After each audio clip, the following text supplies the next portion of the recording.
A Mulher Forte, pelo Monsenhor Landriot, arcebispo de Reims. Conferências feitas às senhoras da Associação de Caridade. Você está no canal Le Conde. Caros ouvintes, caso queiram acompanhar a leitura, isso é possível pelo link que está no descritivo. Agradeço à Biblioteca Alexandria Católica, que disponibiliza livros católicos para download. Peço para que, por favor, curtam, compartilhem, comentem, inscrevam-se aqui no canal, caso já não tenham feito. Peço, por favor, para que orem por mim e por todos nós que estamos nessa espécie de apostolado, de disseminação do conteúdo de conhecimento, tanto religioso, católico, quanto, enfim, aqui que acontece conhecimentos outros vários, de outras áreas também. Desejo que Deus vos abençoe, vos guie e vos guarde, agora e sempre. Amém. E caso você goste do meu trabalho e queira auxiliá-lo, centavos serão muito bem-vindos. Eles farão muita diferença, podem ter certeza. É possível doá-los via Pix, apoia-se vaquinha. Também é possível comprar livros que chegam até mim pela lista de desejos da Amazon. E também é possível tornar-se membro aqui do canal. Torne-se você um membro. Faça parte aqui deste canal. Ajude na manutenção dele e no trabalho que aqui é feito, caso algo valha. Muito obrigada pela presença. Seguimos para a 8ª conferência. Analisou o campo e comprou-o, e plantou a vinha com o fruto do seu trabalho. Provérbios capítulo 31, versículo 16. A mulher forte madruga e distribui o alimento e o trabalho aos seus domésticos. A vigilância dos criados é uma das principais ocupações, e para que tal vigilância seja séria e ativa, entrega-se a ela logo pela manhã. É a primeira, ou pelo menos uma das primeiras, a levantar-se em casa, porque o seu exemplo é a melhor das prédicas e o mais eficaz conselheiro.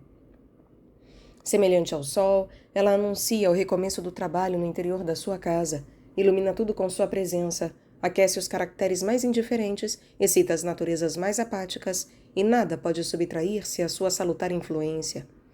Nec est qui se abscondant a calori eius. Esta vigilância aos criados deve ser cheia de razão, de sabedoria e verdadeira afeição, pois a mulher forte deve lembrar-se que os seus domésticos pertencem à natureza humana, que são nossos irmãos em Cristo e que têm direito a ser tratados com o respeito que reclama a sua qualidade de homens e de cristãos. Ela faz de toda a sua casa uma verdadeira família, cujos membros estão situados em diversos graus da escala, mas onde todos participam da vida comum. Cada um tem o seu lugar, e é esta variedade na hierarquia que produz a ordem e a beleza. Mas do mesmo modo que em um jardim todas as plantas, respirando o mesmo sol e o mesmo ar, têm todavia uma parte diferente nos benefícios da natureza, assim no jardim da família, cada um tem o seu quinhão, maior ou menor, de orvalho e de calor. Primeiramente as árvores vetustas, depois os arbustos, e em seguida as florinhas que crescem a seus pés.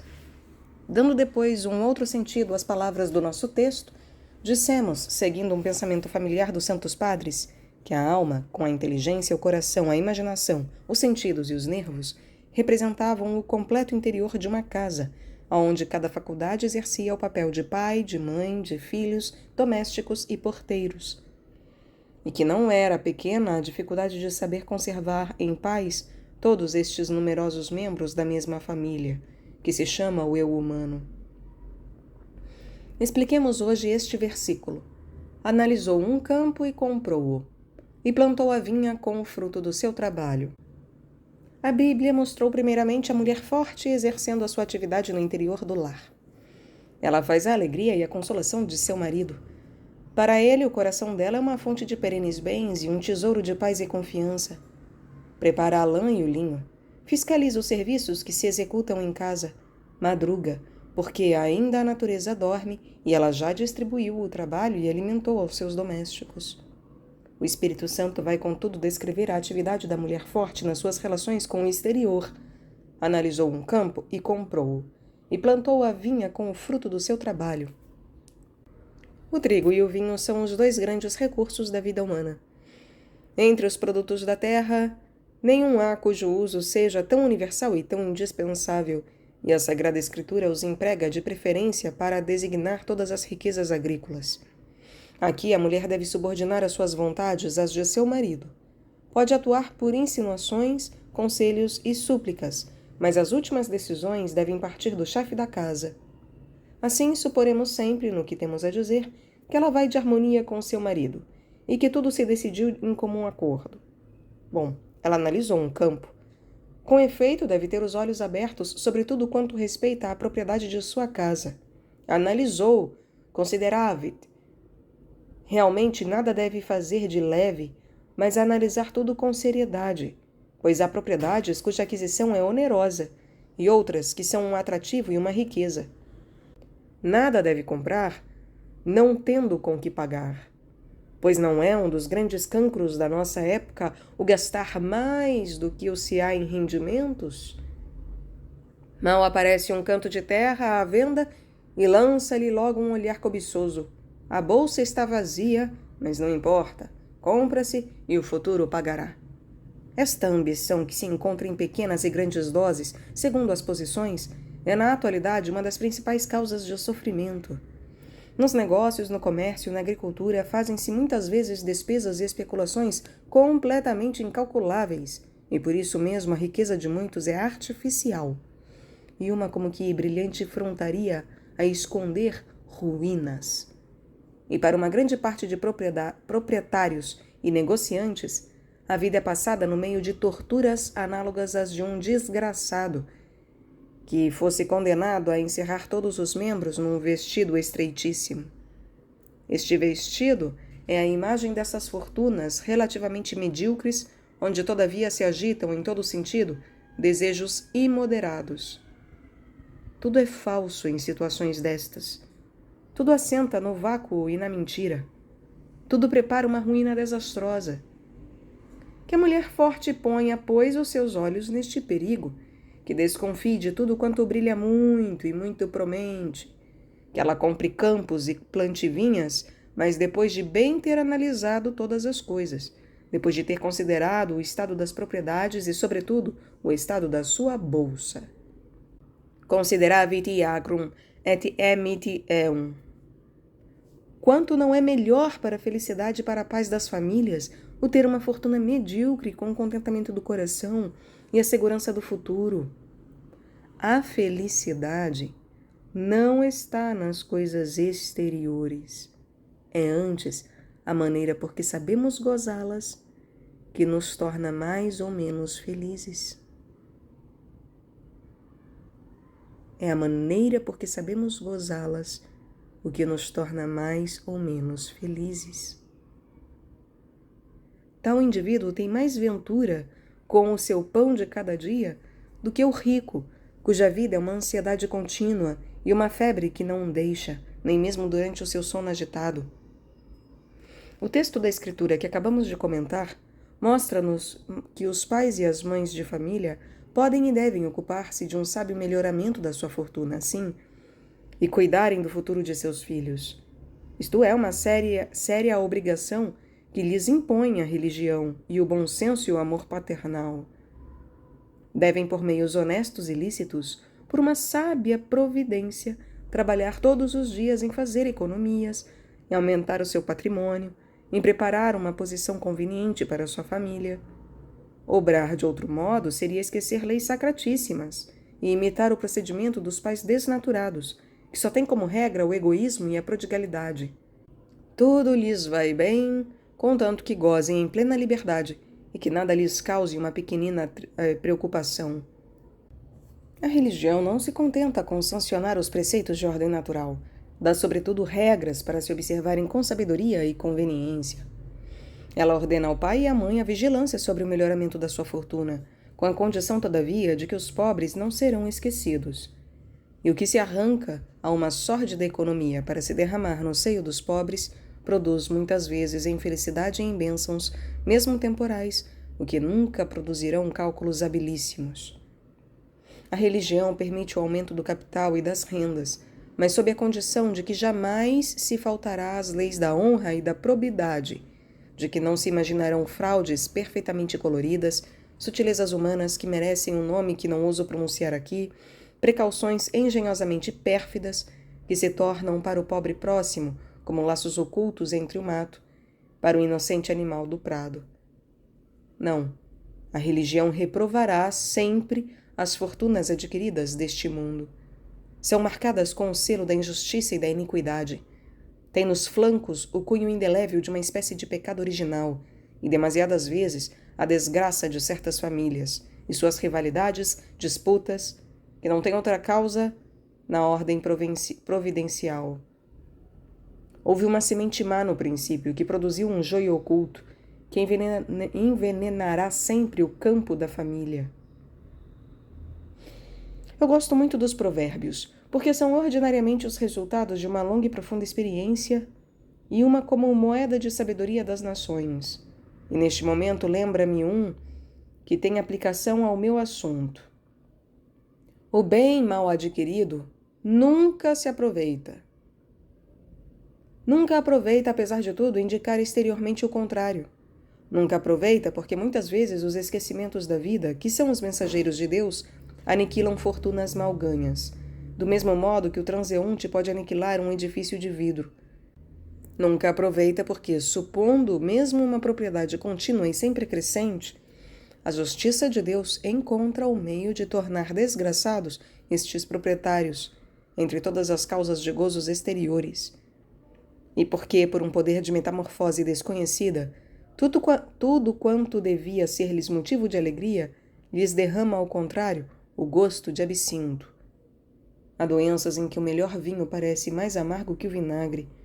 E do mesmo modo há também doenças morais, desgostos inexplicáveis, cuja causa é desconhecida. É a justiça de Deus que os inflige em certas posições, e então a qualidade dos objetos e a sua ação sobre a alma parecem mudar de natureza, transformando-se as rosas em espinhos e os melhores licores em bebidas cheias de amargura. Numa das nossas próximas conferências, voltaremos a este assunto mais minuciosamente. A mulher forte plantou uma vinha com o fruto de seu trabalho. Eu não quero ligar-vos à cauda de uma charrua, nem fazer-vos cavar vinhas. Mas se tendes alguma propriedade no campo, ou a possui algumas das vossas amigas, aconselho-vos a ir lá, ao menos de quando em quando, respirar o ar fresco e puro, o qual dá saúde e sabedoria. A assistência no campo tem vantagens inapreciáveis. Descansa a vida, acalma a cabeça e a imaginação, rompe o enfado desta existência artificial que muitas vezes se leva nas cidades e restitui-nos a nós próprios e à tranquilidade do nosso lar. Além disto, há ensino prático a aproveitar através dos campos. A sabedoria de Deus prega ali exteriormente, como dizem os santos livros. Cada criatura nos ensina a seu modo, a formiga, a ave, as flores. Uma espécie de parentesco de espírito e afeição verdadeira se estabelece entre nós e os objetos que nos rodeiam. Em toda parte a ordem, a sabedoria, a vida e a tranquila felicidade. E faz-se uma cintilação de todos estes preciosos dons até nos recessos mais íntimos de nosso ser. Sim, senhoras, ide ao campo algumas vezes. Se gozais a paz e a confiança da alma justa, a vista da natureza aumentará esse bem-estar moral, porque a criação é um espelho que reflete uma parte das grandezas e belezas da essência divina, ao mesmo tempo que, pelo seu silêncio, é a imagem da eterna paz de Deus. Se não plantais a vinha, ide vê-la plantar. Examinareis como se cava o solo, como se mergulha a estaca, como se lhe deita depois a terra. Vereis como a cepa rebenta, vereis confirmado o mal que se pode causar-lhe a geada, e a rica abundância que preparam as forças combinadas da chuva, da luz e do calor. Fareis em seguida um giro sobre vós mesmas e dir-vos-ei: minha alma é a terra do Pai Celeste, e eu devo também plantar nela todos os dias uma vinha de excelente natureza, mergulhando-a sob o solo, isto é, nas regiões mais profundas do coração, cobrindo-a com as precauções da sabedoria cristã, preservando-a do frio e tendo-a sempre exposta aos raios do sol ou à benéfica ação do orvalho do céu. Ide também visitar os vossos campos, e quando o virdes alourar, perguntai-vos: quando é que os frutos da minha alma estarão maduros para a colheita? Oh, meu Deus, Fazei com que eu me converta em um puro fermento, a fim de me transformar em vós. Frumentum Christi. Estou a ouvir-vos dizer-me que não tendes campo, hein? Nem as vossas amigas. Mas tendes talvez um jardim? Ou pelo menos um canteirinho? Pois eu tenho absoluta necessidade de encontrar na vossa vida alguma aplicação das palavras da Escritura, que comento nesta ocasião. Se não plantais a vinha, semeai flores. Ainda mesmo que devesseis, semelhantes a certos prisioneiros, dar-lhes asilo na vossa janela, pedi pá de terra e semeai flores. Uma flor tem alguma coisa de vivo, de fresco e gracioso, que faz companhia e nos fala uma linguagem divina. Uma flor é a imagem de um pensamento de Deus, como o verso é a imagem de uma ideia do poeta. Uma flor parece olhar-nos, e o seu olhar é desabrochamento da sua corola. Uma flor tem vida, e uma vida graciosamente expressa, uma vida que é símbolo de candura, da inocência e da modéstia. Quando uma flor se agita aos primeiros raios do sol, é uma suave lição que podemos aproveitar. Ela indica-nos um outro sol, cuja luz nos aquece o coração. Quando se apraz crescer entre as urzes, ensina-nos a humildade e a vida oculta. Quando nos olha e parece suplicar-nos que arreguemos a fim de reparar a vida quase extinta, ensina-nos a solicitar também o verdadeiro orvalho das almas. Enfim, quando pende e morre, faz-nos sinal e recorda-nos que a nossa vida será em breve descolorida. Mostra-nos que a existência da flor e do homem, que pareciam tão diferentes na duração, se confundem perante a eternidade, em que 1000 anos são como um dia. Sim, senhoras, empenho-me para que cultives flores. A vida destas encantadoras criaturas acalma, adoça, harmoniza e pacifica. Refresca a vista e fortifica o coração, porque tudo quanto é verdejante, fresco e cheio de vida, exerce sobre nós uma influência feliz, que faz desabrochar todas as faculdades da alma. A mulher forte analisou o campo e comprou-o, e plantou a vinha com o fruto do seu trabalho. Poderia dizer-se ainda que, sob o nome do pão e do vinho, a Bíblia quis designar todas as boas coisas da ordem temporal. A mulher forte deve vigiar tudo. Tudo quanto pode ser útil a seu marido, aos seus filhos, aos seus criados, ela deve procurá-lo, seguindo as regras da probidade, da sabedoria, da honra e da moderação de que temos falado. A mulher tem, muito mais vezes do que os homens, a inteligência das pequenas coisas. Tem o olfato mais exercitado por uma multidão de coisas que nos escapam. A ela, pois, pertence prever, pressentir, calcular, submeter a seu marido e executar da harmonia com ele. Por sem dúvida que não é intenção minha excitar no coração da mãe de família uma ambição desregrada, tendo explicar-vos os vossos deveres, ou pelo menos o que vos é legitimamente permitido, e assim respondo antecipadamente aos que censuram ao cristianismo o fazer da mulher casada uma espécie de religiosa, não se ocupando senão de irmandades e de devoções. A mulher verdadeiramente piedosa, ficando completamente fiel aos deveres de uma piedade esclarecida, nada deve desprezar do que pode interessar à prosperidade material mesmo de sua casa. E se ela quisesse imitar a vida da religiosa e a forma da sua piedade, esta devoção de São Francisco de Sales seria ridícula, desregrada e insuportável. Por outro lado, evitemos os excessos de uma ambição desmedida, porque a ambição é uma paixão que sai dos trilhos da razão e da sabedoria cristã. Eu desejava o vapor regulado, que marcha com ordem, medida e segurança. Se a ausência de vapor é a inércia e a morte, o vapor que faz descarrilhar é um outro inconveniente não menos grave. Nenhum nem outro devem agradar-vos, e o que eu desejo no interior das vossas famílias é o vapor conduzido sabiamente, isto é, a ação de uma mulher previdente, sem desmedida inquietação, ocupando-se seriamente dos interesses da sua casa, com toda a honra e com toda a probidade.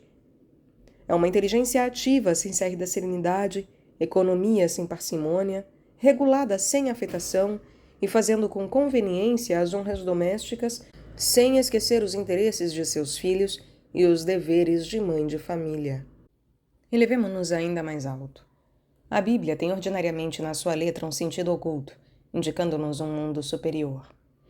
Quebremos, pois, o córtex da letra e digamos que o vinho e o pão não significam somente o que há de melhor e mais útil ao homem na ordem material, mas que são o símbolo de coisas mais elevadas e que nos deixam entrever tudo o que há de bom e de vantajoso na ordem espiritual. A mulher forte deve, pois, formar no seu coração uma contínua provisão de excelentes coisas, a fim de poder, na ocasião, distribuí-las à sua família. É necessário ela saiba, nas sociedades que frequenta, recolher as boas palavras e os preciosos ensinos, mas deve considerar tudo muito bem. Consideravit agrum. Nem tudo é bom nos jardins do mundo. Há muitas vezes mais plantas venenosas do que flores perfumadas e salutares. O dever da mãe de família é fazer delas uma escolha religiosa, inteligente, pondo de parte tudo quanto possa ferir a fé e alterar a pureza da alma de seus filhos. Consideravit agrum. Antes de apresentar a sua jovem família no mundo, considera ela se o tempo é propício, se a alma não é ainda muito tenra, muito acessível às más influências. Examina se as sociedades aonde quer levar seus filhos são convenientes, ou pelo menos, como tudo é relativo neste mundo, se não são muito adiantadas para pessoas de curta idade.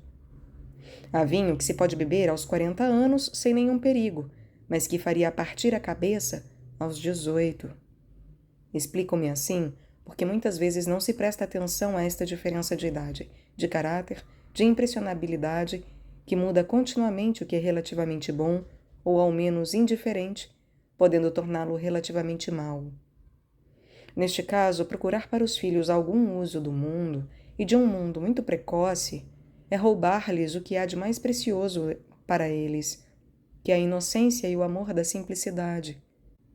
É desenvolver-lhes todos os germes da má natureza e, sobretudo, a desmedida inveja de agradarem, que podem mais tarde causar-lhes amargos pesares. Esforço-me, senhoras, por não exagerar, nem condenar absolutamente, o que é incontestavelmente mal. Quero sim reprovar somente os excessos, e o que a própria razão esclarecida pela fé condena. Ponhamos as nossas ideias em toda a sua luz por um exemplo que toda a gente compreenderá. Nada há mais agradável e muitas vezes mais útil do que ir após os calores do estio aspirar o ar fresco e embalsamado de uma bela noite. E, todavia, a razão proíbe a um febricitante deixar o quarto, sobretudo à noite.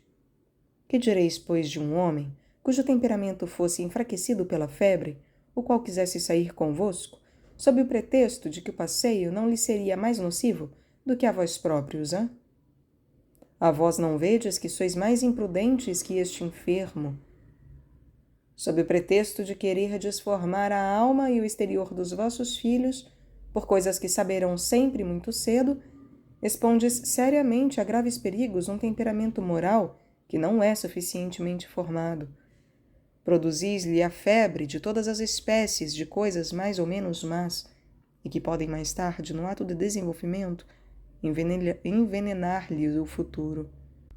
Sabedoria, pois, senhoras, sabedoria na escolha de tudo quanto comunicardes à vossa casa e, sobretudo, à vossa família.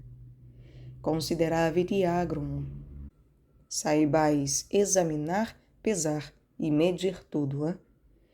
Evitai também as conversações do lar doméstico, em que o pai e a mãe se permitem explicações mais que transparentes, ora sob o império de uma indesculpável distração, ora sob o pretexto de que os filhos não compreenderam, nem prestaram nenhuma atenção ao que se diz. Consultai as pessoas que têm educado a mocidade, e elas vos dirão que crianças de 4 anos ou 5 têm a inteligência extraordinariamente desenvolvida, sobretudo quando se trata de compreenderem o mal. A experiência mostra todos os dias coisas deploráveis nesta matéria. Se contardes diante de crianças crônicas mais ou menos escandalosas, envolvendo a narração com véus, com metáforas, e embalando-vos na doce e triste ilusão de que vossos filhos não compreenderam nada, mais tarde espantar-vos-eis ao saberdes tudo quando tiver crescido em seu coração e o primeiro germe desta árvore de maldição, tendo sido a conservação a meia voz, permitida diante deles. O entretenimento a que assistiram na vossa presença, e na casa onde os tendes conduzido imprudentemente. A palavra, a conversação, o segredo, o sorriso, tudo isso abrir-lhes-ão os maus germens que se acham no coração de todos os filhos de Adão. E sem que o penseis, tereis assim preparado um triste futuro a vossos filhos. Por que é necessário que parentes cristãos esqueçam tantas vezes esta máxima do poeta latino? Não se sabe demasiadamente respeitar a inocência de uma criança. Se quereis ferir o pudor, não desprezeis a tenridade, mas que o pensamento da infância se levante diante de vós para deter a palavra ou a má ação. Dir-vos-ei ainda que vigieis os jornais, os folhetins, os romances. Não deixeis entrar em vossa casa coisa que possa conter veneno. Vossos filhos estariam expostos a tomá-lo no momento em que volvesseis as costas. Arrancai os maus livros da vossa biblioteca, e se possuís alguma obra que a vossa idade ou condições especiais vos autorize a conservar, então fechai-os. Eu conheci crianças de excelentes famílias perdidas assim pelos livros deixados imprudentemente nas mesas de uma livraria sempre aberta. As crianças, senhoras, têm o instinto do mal, em maior grau ainda do que a ideia do bem, e têm o olfato de certas coisas, sobretudo quando seu espírito foi despertado sobre tal ponto, porque então querem ir até o fim. E Deus sabe através de que silvas e de que espinhos. Não podereis tomar muitas precauções, Nada de minúcias e de espionagens, não, mas uma séria atenção. E se me acusais de vãos escrúpulos e de preocupações excessivas, serei obrigado a concluir que não conheceis bem o coração da mocidade. Se puserdes em prática os conselhos que acabo de dar-vos, nenhum dos interesses da vossa família será desprezado. Provereis a tudo, e a vossa casa tornar-se-vos-á e a de vossos filhos uma fonte de todos os bens.